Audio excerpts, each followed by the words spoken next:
Yeah, Broadside to 982. Savannah Guthrie's mama's been kidnapped. It's crazy how, like, you wake up and, like, the news is always something crazy. Like, tomorrow it'll be something completely random that you could have never guessed. Who would have thought Savannah Guthrie's mom? But I am intrigued. I am intrigued by the fact that she did some Epstein interviews. All I've got to say is there's more to this, man. These tendrils run deep, if you will. But it's been interesting to see how this plays out. Because apparently the deadline for the Bitcoin ransom was last night at 5 Mountain Time. And I have no idea where she was taken from. I'm assuming Mountain Time. But meeting a good friend of mine for breakfast here. And we were going to go to this restaurant. And she was like, she called me back. She's like, oh, we can't go there. They're not open. And I'm like, they closed. I'm like, are they closed? And yeah, they shut down. I'm like, all right, cool. So she's like, let me look what else is in that area. And she's like, oh, here's a place. We can go here. This looks good and all this. So I'm here. I pulled in and I called her. I said, this is in the building of the place we were supposed to go. Like, we're going to the same place. It's just a different name, So she's paying for breakfast. I'm not putting up with this nonsense any further. But get this, right? So I was looking at Katz Deli. This is what I was supposed to talk about the other day with regards to New York City. So Katz Deli, K-A-T-Z, right? Been a staple in Brooklyn, Bronx. I feel like it's Brooklyn or the Bronx. I'm going to go with Brooklyn. Anyway, it's been there forever. It's pastrami. I mean, whatever, Pastrami on rye. Ugh, rye. I like pastrami. Not a big fan of rye. I don't like sauerkraut. I don't want, what's the other thing they put on, like what's it called?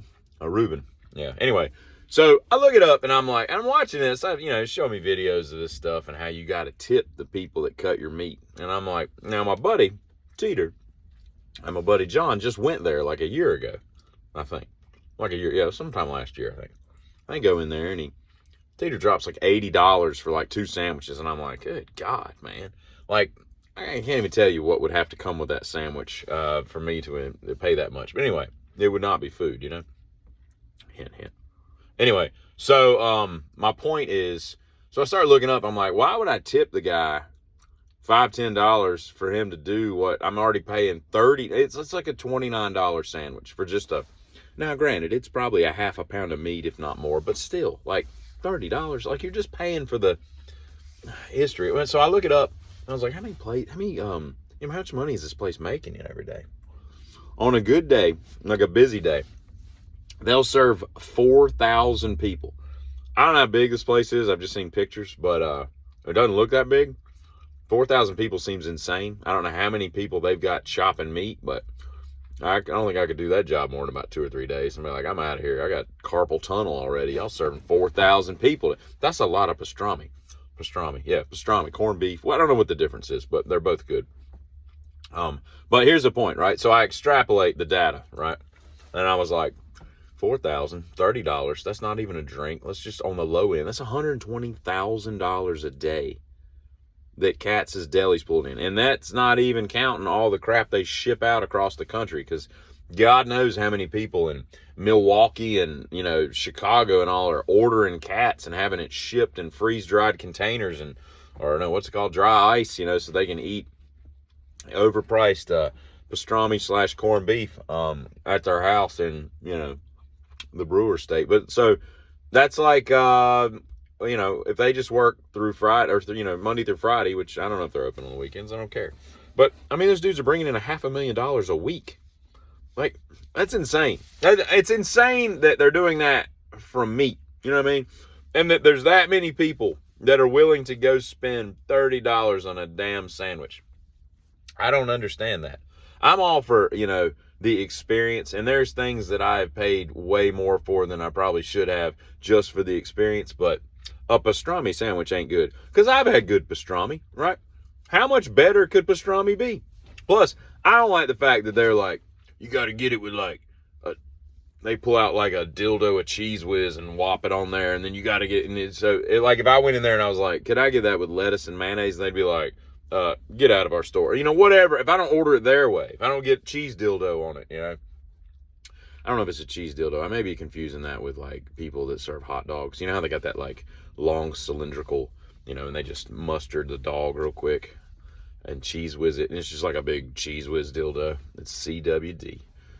CWD. But anyway, yeah, so I don't know, man. Like, I don't know what I'm talking about as usual, but all I'm saying is that's a crap ton of money to bring in a minimum of $2 million a month serving, and what are they paying those dudes that cut? Like, because if I'm making $500,000 a week, I'm paying these if I own the place, like me, I'm paying these dudes like $150 an hour.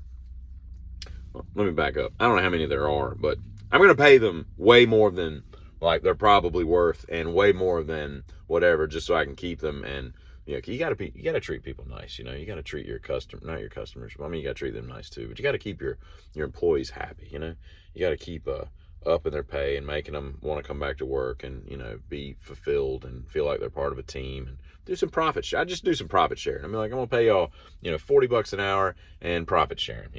Whatever. So there's that. I just find that insane that there's that many people that would buy a pastrami sandwich for $30. I mean, that's something you would do at a ski lodge or a theme park or a ballpark or something. And I mean, there's probably people that go there every day. Let me get a $30 sandwich. I don't understand how people live in New York anyway. Like, the cost of living, and this is a perfect example. It's insane, man. Like, it's crazy. But anyway, that's all I have to say about that. I'm gonna go in here and get some brioche French toast. I get it for free, by the way, because I'm not paying for it. This girl's crazy.